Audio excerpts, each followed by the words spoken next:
Perkenalkan, nama saya Silvi Safrian, kelas 10-1. Ini menjelaskan badan usaha.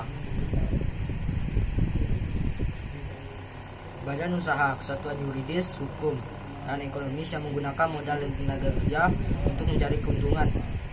Perusahaan, unit ekonomi yang mengkombinasikan sumber daya manusia, alam, modal, dan pengusaha wirausaha untuk menghasilkan sejumlah barang dan jasa. Jenis badan usaha berdasarkan kegiatan yang dilakukannya. Agraris, mengolah sumber daya alam untuk menghasilkan suatu barang tertentu. Ekstraktif, mengambil sumber daya alam. Perdagangan, membeli dan menjual kembali barang dagangan tanpa mengubah bentuknya. Industri, mengolah bahan baku dan bahan penolong menjadi barang setengah jadi atau barang siap pakai. Jasa, memberikan pelayanan dan kemudahan dalam memenuhi kebutuhan. Jenis badan usaha berdasarkan kepemilikan modal. Badan usaha milik swasta, seluruh modal dimiliki pihak swasta. Badan usaha milik negara, kepemilikan modal berasal dari kekayaan negara yang dipisahkan. Badan usaha koperasi, kepemilikan modal berasal dari anggota-anggotanya. Simpanan pokok dan simpanan wajib. Bentuk badan usaha: perusahaan perseorangan, persekutuan firma, persekutuan komaniter, perseorangan terbatas, koperasi, perusahaan negara, perusahaan daerah. Perusahaan perseorangan, pemilik perusahaan adalah perseorangan yang melakukan pekerjaan untuk mendapatkan laba. Perusahaan perseorangan, kelebihannya mudah didirikan, gerak usaha tidak terlalu dibatasi buku undang-undang, pajak lebih terendah, ongkos operasi lebih murah, seluruh keuntungan untuk pemilik, kekuasaan manajemen mutlak oleh pemilik, rahasia perusahaan terjamin. Kekurangan modal dan besar perusahaan terbatas, tanggung jawab pemilik tidak terbatas, kontinuitas perusahaan tidak terjamin, kesulitan kompetisi pimpinan bila perusahaan akan ekspansi. Persekutuan firma, usaha beberapa orang yang bersekutu untuk menjalankan perusahaan dengan kesepakatan memakai nama bersama. Persekutuan firma, kelebihan kebutuhan modal lebih mudah terpenuhi, keputusan yang diambil lebih objektif, tiap sekutu menaruh perhatian sungguh-sungguh pada perusahaan. Kekurangannya, tanggung jawab sekutu tidak terbatas, dualisme kadang berpotensi konflik, investasi kurang liquid. Persekutuan komanditer, usaha beberapa orang yang bersekutu untuk menjalankan perusahaan dengan kesepakatan pembagian kerja. Sekutu aktif dan sekutu pasif. Sekutu aktif selain investasi modal juga menjalankan perusahaan. Sekutu pasif hanya investasi modal.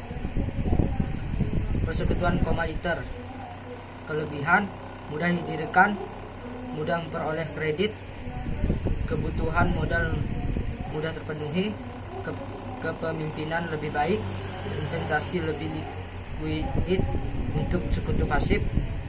Kekurangan, kontinuitas perusahaan tergantung sekutu aktif, semangat memajukan perusahaan kurang optimal karena terbatas pada tanggung jawab.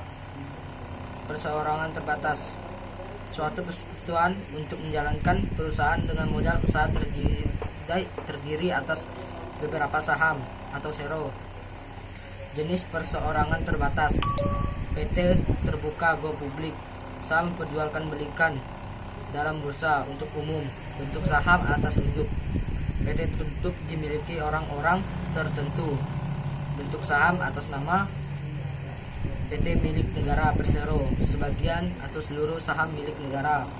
PT kosong, PT yang sudah bangkrut, tidak beraktivitas tapi secara hukum telah sah sebagai PT.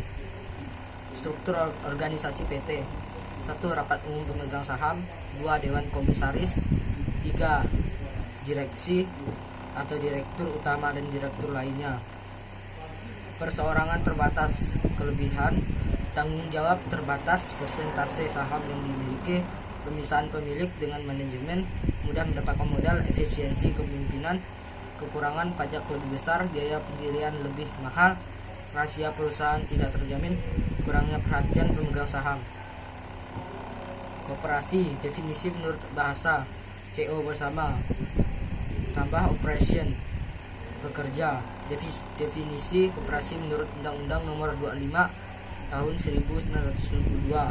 Badan usaha yang beranggotakan orang atau badan hukum koperasi dengan kegiatan yang berlandaskan prinsip koperasi dan gerakan ekonomi rakyat berasaskan kekeluargaan.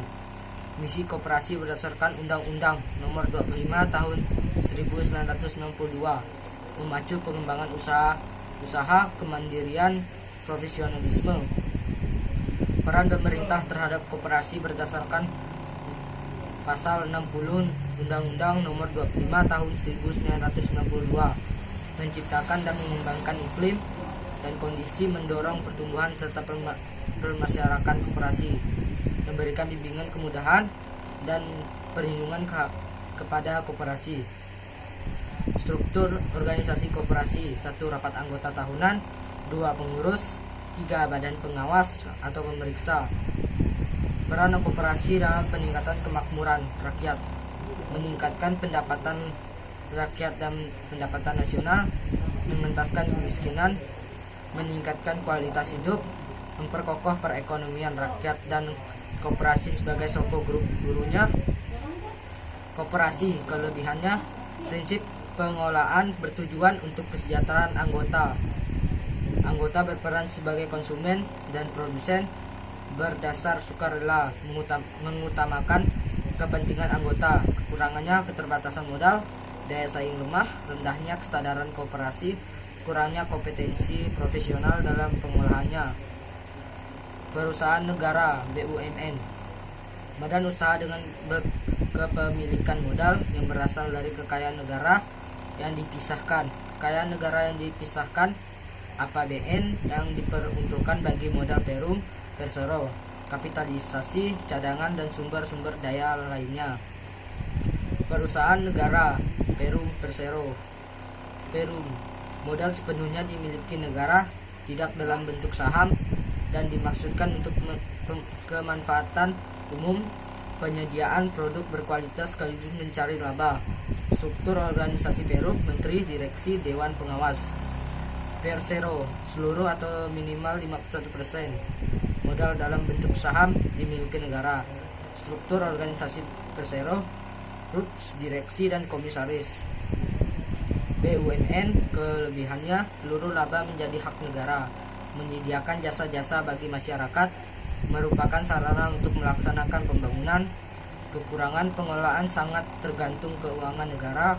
Pengembangan BUMN dapat terhambat oleh birokrasi. Pengelolaan secara ekonomi sulit dipertanggungjawabkan. Perusahaan daerah, badan usaha milik daerah BUMD, didirikan berdasarkan peraturan daerah. Adapun modalnya, baik seluruh ataupun sebagian, merupakan kekayaan daerah yang dipisahkan. Fungsi badan usaha: fungsi komersial, fungsi manajemen, fungsi operasi, fungsi sosial, fungsi pembangunan ekonomi nasional. Fungsi komersial: memperoleh laba dan kesinambungan usaha yang dicapai dengan penyediaan barang dan jasa. Fungsi manajemen: planning, organizing, directing, controlling. Fungsi operasi: personalia, pembelanjaan, produksi, pemasaran. Fungsi sosial: penyediaan lapangan kerja, perbaikan kualitas lingkungan. Fungsi ekonomi nasional: perusahaan adalah mitra pemerintah dalam pembangunan ekonomi. Jika kegiatan perusahaan searah dengan pembangunan yang dicanangkan pemerintah, perusahaan juga membantu pemerintah dengan membayar pajak perusahaan. Oke, terima kasih.